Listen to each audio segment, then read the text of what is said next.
Kain po tayo.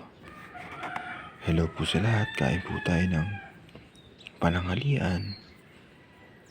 Ako po yung ilang manananghalian at ako may ginawa kanina.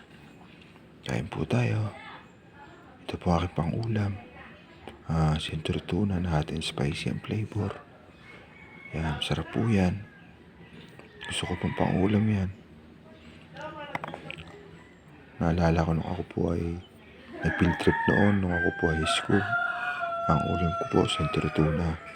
Sa panahong yun, ang tuna po ay sikat pa ang century.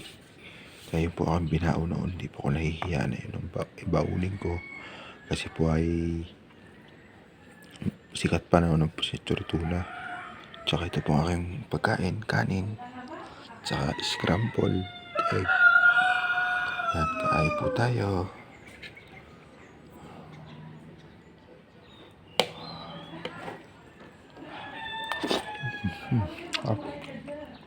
Harap.